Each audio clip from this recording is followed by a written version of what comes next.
grown as a Jewish community in America. It was in the National Jewish Population Survey 26 years ago, Jewish population 5.5 million. Today, from the Pew study, 3 years ago, 6.7 million. That is incredible growth. That is, 30% growth, significant growth. The question is that watered down? Is that a watered down statistic? Because that statistic is 4.2 million Jews Jewish by religion, people that say, I am Jewish by religion. You add another people that say, I am Jewish, but not by religion. And that, I think, is a key point. These are cultural Jews, maybe they're ethnic Jews, but they're still Jews who identify as being Jewish. And then you have children being raised as Jews or partly as Jews. Probably 20 years ago, the Reform movement also took a very strong stand against syncretic religion, raising kids both Jewish and non-Jewish, having Christian rituals and Jewish rituals. And the reality we have to deal with now is that those kids, many of them see themselves as Jewish. They might even observe Christmas in some way. They still see themselves as Jewish. So this is good news and very bad news. It's good news, 6.7 million of people that really see themselves as Jewish, maybe and something else, but as Jewish. And the bad news is that, does that mean anything? Is that a way of surviving in America? But it's a very interesting perspective of looking at the numbers. And I think the critical question for us, this will get into the really the second part of what I want to say. The critical question for us is, how do we approach people that consider themselves Jewish but not by religion? Is that a turnoff to us, especially as Jewish leaders, as spiritual leaders? Or is that a turn on for us? Like, this is an opportunity. This is a pintalayid. This is someone at least that says, I am Jewish. They might say, I'm Jewish and I also do some Christian things. They might say, I'm Jewish, but I don't believe in the religion at all. Whatever it is that an opportunity for us?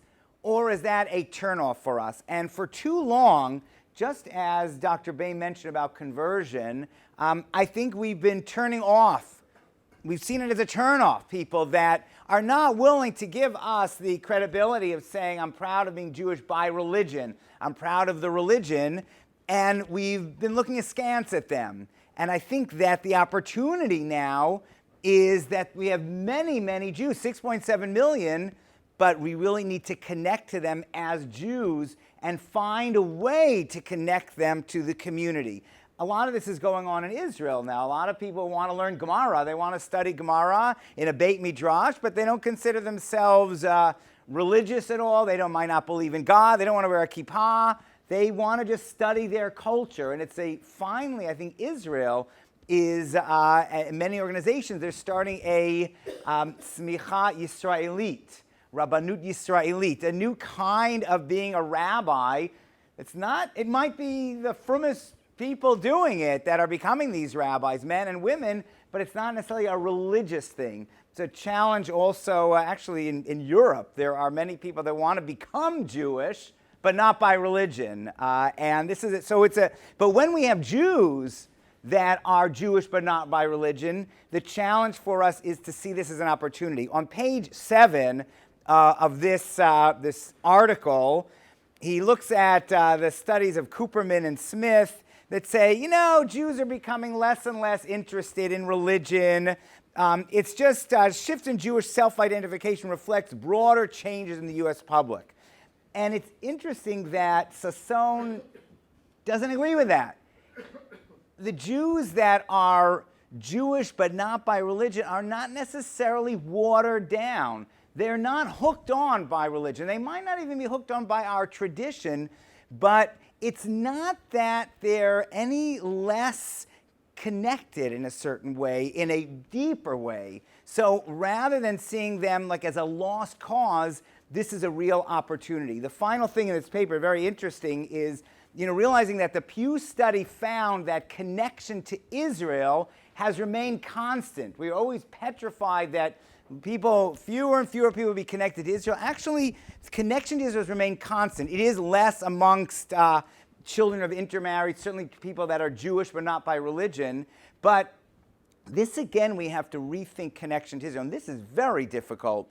There are people that feel an emotional attachment to Israel. There are people that feel some kind of connection to Israel, but might not be supporting Israel politically. They're not the AIPAC Jews. They might not even be the J Street Jews, but they're Jews that still have that Pinta Yid, Pinta Zionist, that little bit in them that they know there's something important about Israel in their lives. It might make them oppose Israel, but it's still, again, this I think is, in some ways, it's a crisis in Kiruv. It's not a crisis, it's certainly, there's a demographic crisis, but when numbers go up to 6.7 million, that should be almost a demographic opportunity. But the crisis is, and again, I go back to Dr. Baim when he talked about conversion, do we get into a mindset of Kiruv? Do we get into the mindset of come to our synagogue, come to whatever it is, our JCC, come to our school? How can we get people into our schools? And these are people that might not be halachically Jewish yet, or might not be even on that road. Do we have a mindset of kiruv for all these people, or is it business as usual? I just spoke to someone who was turned away from a high holiday. He just wanted to observe for 10 minutes a high holiday service. He was turned away. They didn't even give him, the old joke is that, okay, you can go in, but don't let me see you daven. But they didn't even give him that option to look in for 10 minutes.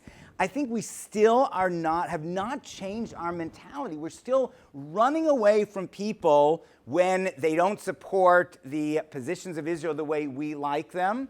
We run away from people when they're not willing to say, I'm Jewish by religion. They say, I'm Jewish, but I don't believe in all of it. We have to begin to run towards that direction. Now, I want to talk about two critical issues. One is framing some of what Dr. Baim said in terms of b'di'eved versus lechatchila, intermarriage that has already happened, or someone's already on that track, and can we change our thinking in that direction, versus how do we not legitimize it? So how do we work with people that are on the road towards intermarriage, or are intermarried, or children of intermarrieds that might not be halachically Jewish? And how do we do that in a way that doesn't legitimize it? But let me start with some good news. In the category of conversion, there's been a tremendous amount of movement over the last maybe 10, 15 years in the Orthodox community towards the direction that Dr. Baim has been talking about in encouraging conversion. And I would say, actually, that Rav Elyashiv Zal gets a lot of credit for it. He was the outstanding Litvisha halachic leader in Israel. And he said that if there are people that have a Jewish father but not a Jewish mother, then they have Zera Kodesh. Ram Salam, many others, and Dr. Nuva might touch on this, have discussed this. But he was the frumest of the frum. He was a Haredi leader, and he said you can reach out to people that are patrilineally Jewish. They're not just goyim. You know, when I used to go to the Chicago Rabbinical Council and people wanted to convert, and a girl, let's say, grew up Jewish, and she found out on a birthright trip that her father was Jewish, her mother wasn't Jewish, she was not halachically Jewish, the CRC would look at her like, okay, this is a non-Jew, and a non-Jew wants to convert, and she has to go a year and all this. Rav Elyashiv, I really feel, changed the attitude. And it wasn't just patrilineal Jews. It was people that even, for whatever reason, grew up Jewish and were not halachically Jewish, that you take a different approach. You take a kiruv approach of reaching out to them. This is a great opportunity. And it's taken a while to take off because, as Dr. Baim mentioned, some of the chief rabbinate, for I don't know what the reasons are. There are many different reasons. Has really cracked down on conversions and has pushed the RCA to adopt very draconian measures, I'd say, to keep people out.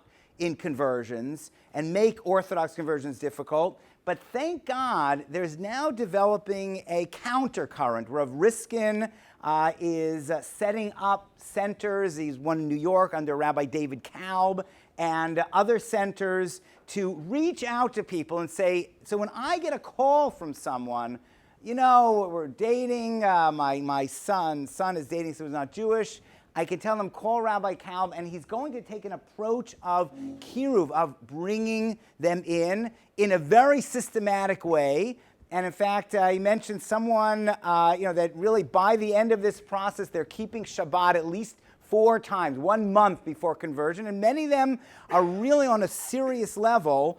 So there's a real change in Orthodox conversions. Finally, I think we're catching on, and we're not worrying about, I hope, what the chief rabbin in Israel thinks, what some rabbis in America might think, the idea of acceptance. Everyone wants to be accepted, but even more than that is, are we reaching out to people? Are we seeing conversion as kiruv and as welcoming? So on the one hand, you could say the rabbi is insecure about asking someone to convert. On the other hand, it's like saying, we'd love you to join our shul. We'd love you to join our community. It's a blessing to say that to someone. And therefore, I think really conversion has to be seen as that, as saying, I would love for you to convert because it'll make you closer to the Jewish people. It'll make you part. And if you have a Reform conversion, I would love you to get an Orthodox conversion because that will bring you closer to the Orthodox community. So I think there is a shift in approach that's starting to happen. And some of it also happens, frankly, with Gerim Ktanim, with parents who are not ready. Let's say the mother is not Jewish. She's not ready to convert. Very sincere. She feels she just doesn't believe it in her heart. But they want the kids to become Jewish. And there's a lot of discussion of having the kids convert and become Jewish, even when the parents are, when the mother is not Jewish, or one of the parents, and let's say adoption, to convert the kids. And finally, we're seeing Orthodox rabbis who are getting the message that we have to bring people in. It was heart-wrenching when the Beit Din in Chicago would not convert. People cannot have a child. They adopt a child, and they're going to send the kid to a day school, but it's a conservative day school, and the Orthodox Beit Din would not convert the kid. That is changing. It's not necessarily changing institutionally, but there are new Orthodox rabbis. I'm proud that Yeshitvat Chovevei Torah is producing many of these rabbis, and Yeshivat Maharat is supporting them. They might not sit on the Beit Din, but you have a supportive environment of Orthodox rabbis, Maharats, Rabbas, that are supporting this kind of kiruv mentality. Now let me just, so there's a lot of good things coming on. And what we're seeing is also, it's an important thing that we have to internalize, that people want to become Jewish. There's something attractive about being Jewish. And it's something in our community, in American society, that is attractive. I mean, it's just fascinating. You look at all the presidential candidates, the Clinton's kid marrying a Jew, the Gore kid marrying a Jew, Trump's kid, both, one kid, Ivanka converted, and another of Trump's sons married a Jewish woman. She married a Jewish woman. That son didn't convert. But it's fascinating, and we have to really, rather than, once we see this change in intermarriage, that people want to marry us and they're open to marrying us, we have to shift from the mentality that, we say that, the Goyim, they hate us, they think we're Gornish, they're terrible, no one likes the Jews. We have to shift our thinking and say that Judaism is something very compelling, very exciting, and we have to use that to bring the people, the appropriate people, into our religion, the children of converts, people that are intermarried. But this is all b'di'evad. This is all once it's happened. And I think really where you get, and maybe we'll have a very serious discussion about it, is what do you do, this is sort of the title, with the taboo of intermarriage before it happens. So 25 years ago, in the late 80s, I was in Oxford.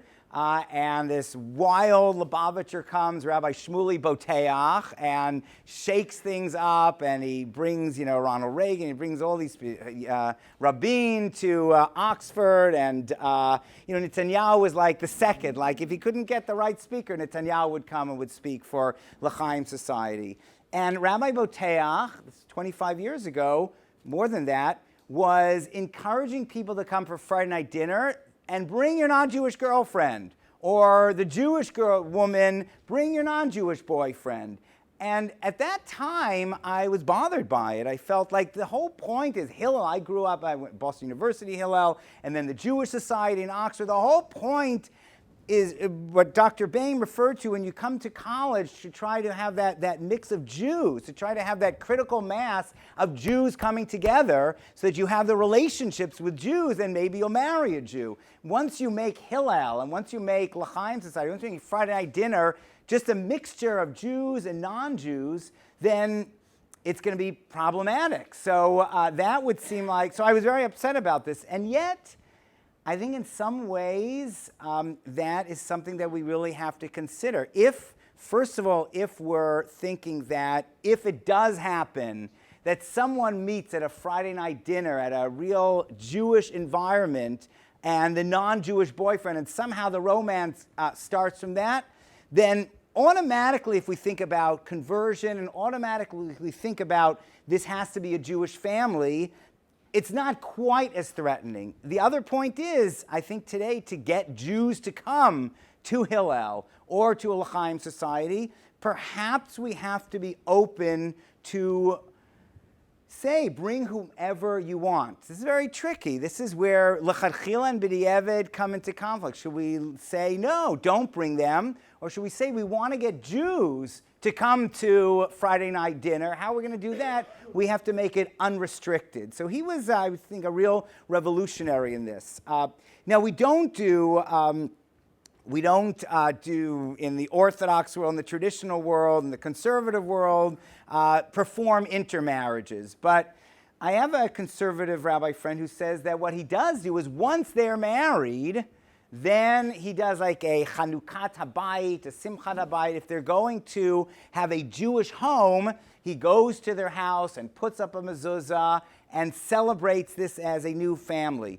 This is, I think, we're doing kind of a dance. How do we do this? I have an Orthodox rabbi friend who does not do intermarriages. Shouldn't be a surprise, he does not do them.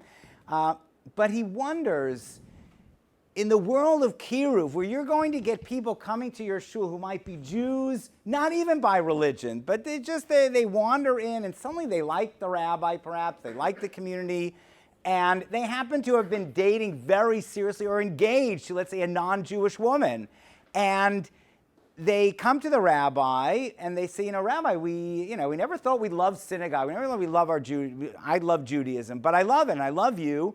And of course, I am engaged to a non-Jewish woman, but I'd like you to do the wedding. And we want to have a Jewish wedding. She's not ready to convert, and this rabbi wonders okay, the answer I'm going to give, the best answer is go down the block to my wonderful Reform rabbi friend. He's a great guy or a great woman, and they'll do the wedding, and then you're welcome here. But there's something lost. That is, in some ways, an opportunity lost. This could be an amazing Jewish family, a traditional Jewish family, and maybe the Reform rabbi will rise to the challenge and will bring them in. And yet there is something lost. And yet it's taboo. We don't want to legitimize intermarriage. So this is a real a question. One of the questions that's coming up in modern Orthodox synagogues is family membership. So let's say the mother's Jewish and the kids are Jewish, but the father's not Jewish. What role can they be listed in as family members? Can they be listed as members at all if they're intermarried? In Moriah in Chicago, Rabbi Frank would not give any honor to someone who was intermarried. The Jew, nothing, Glila, Psicha, nothing like that. What do you do with a bar mitzvah kid? The mother's Jewish, the father's not Jewish. kid is having his bar mitzvah. Moshe Feinstein writes about don't even do it. You're encouraging it, but by showing that kid, you're giving him a bar mitzvah, you're legitimizing it. But let's say we say, okay, we'll give the kid a bar mitzvah, of course. Why should we take it out against the kid? But then the question is, what kavod, what do you give any kibud for the father? Something non-halachic. Do you do that? Is that encouraging intermarriage and normalizing it? Or are you saying, we have to deal with a certain reality? I mean, the extreme is people are not sitting shiva when someone intermarries. People are not doing that. And another test case is, would you go to a wedding? Okay, would you go to an intermarriage? I have one of our students was saying that there's an intermarriage he's invited to where they're going to have kosher catering. We're going to have it all kosher. What do you do there? They're already getting married. They're going to get married if you don't show up. Do you show up? Do you show up for the meal and not for the ceremony? If you're sitting through the ceremony, of course, we read, 3 months ago, Pinchas, you should jump up in the middle of the ceremony this is wrong, this is terrible, this is destroying Judaism. Or do you sit there and do you wish them mazel tov? Do you not, a question came up, let's say you hear someone that's marrying someone not Jewish. Do you say, congratulations? You say mazel tov? You say, I'm very happy for you. So I think we have to really think very carefully about it. I do want to say that some of the anecdotal evidence is, and Ted Sassone brings it up in another article about the importance grandparents play. One thing I say to people that their kids are going to intermarry or come home, for their grandkids, the grandkids need to have a good relationship with the grandparents. And that means the parents have to somehow work things out with their kids, invite them for Shabbos dinner, not have a huge tension. Because if they want the grandkids that might be Jewish, if their daughter is marrying a non-Jew, or might become Jewish if it's their son marrying a non-Jew,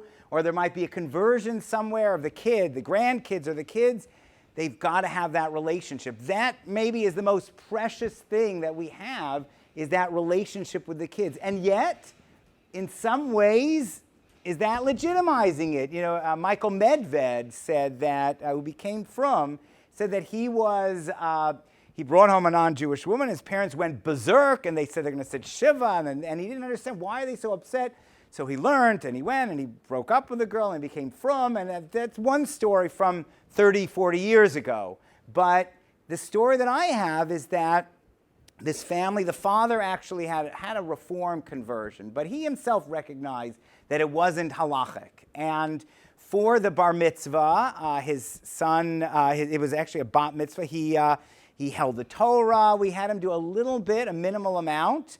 And then 6 months later, he took on mitzvot, and the father converted. So we have a lot of very successful stories of conversion, of encouraging these families, of a synagogue welcoming them. But the real question is going to be for us, there are two questions. One is, are we willing to take a little bit of risk with legitimizing intermarriage? Are we willing to, do we feel that we should go to an intermarriage because it creates a relationship? Not do the intermarriage, but attend. Or do we feel that our synagogues have to welcome them, or our day schools have to welcome children of intermarrieds? Soloveitchik was recorded in the early 70s as saying that Maimonides School needs to welcome patrilineal children. And now it would never do that, Maimonides. But the Rav said these people are part of our community. We have to reach out to them. And by the way, when I asked Rav Aaron Soloveitchik, when we started a day school in Chicago, so his brother, so our school's policy was if you're raising your kids Jewish, they're welcome to come to the school. And no halachic test for the children. And I remember asking Rav Aaron Soloveitchik, he says, sure, why can't they come? So his grandson, this was in the 90s, or even in the 2000s. His grandson said, but Zeta, they're Goyim. These kids are Goyim. So we say, okay, you can teach Torah to Goyim also, so it's okay. So they had a welcoming approach, but and there is some risk to that. But I think if we have confidence, it's the thing, if we feel that Judaism, we're losing the battle, and it's like quoting that source, Cooper's, that, people are giving up religion anyway, and they're, assimilating, and they're not interested. If we don't have confidence in our Judaism, that's one thing. Then we really might want to Schrei Gewalt. But if we have confidence in our Judaism, then the next step will be a step of kiruv, of welcoming. And that's something we have to change. We have to do, announce pages in synagogues. We have to let people, and we have to find a way on the high holidays. I know these people that are freeloaders that want to come to the synagogue. You got to find a way to let them in. Rav Avi Weiss has an afternoon free service that people come to. So free seders. We have to both have confidence in our tradition, in our Judaism, that people will be attracted to it, that this 6.7 million are real potentially committed Jews. And then we have to really change our approach, and combined with conversion, we have to have a real approach of kiruv, of welcoming them in, and we have to change who we are and how we behave. It's not going to happen automatically. These 6.7 million, many of them are Jews and something else. Many of them Jews by no religion. They're not automatically going to be strong members of our community at all. But I think that they're really an opportunity for it. And right from Rav Elyashiv, who saw this with patrilineal Jews, who saw the power of bringing people in, and I saw it in Chicago, a Beit Din that was established under the authority of Rav Elyashiv, was bringing in people that the modern Orthodox, the CRC Beit Din, was rejecting.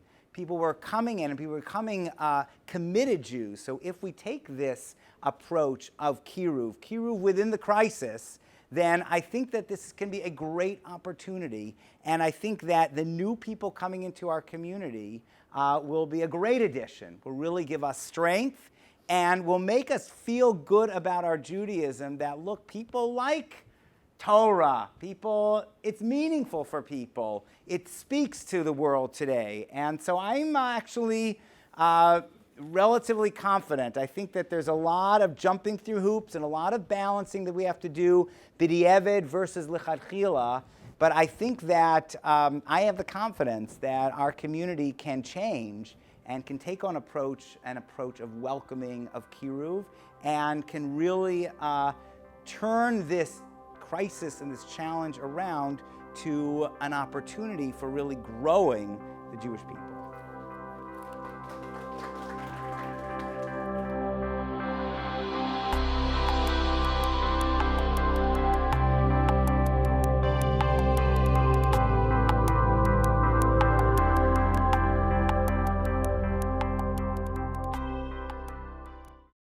We would be pleased to send a complimentary DVD of this program to anyone who wishes to support JBS, the Jewish Broadcasting Service, with a tax-deductible gift of $36, double chai or more, to the nonprofit organization Jewish Education in Media. Simply visit the JBS homepage and click on the Donate button to make a donation by PayPal or your credit card. And please indicate the program for which you would like a DVD.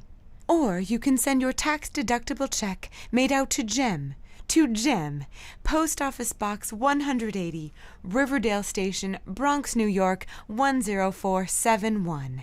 And again, please remember to indicate which program you would like to receive with our compliments. And we thank you for your kind support.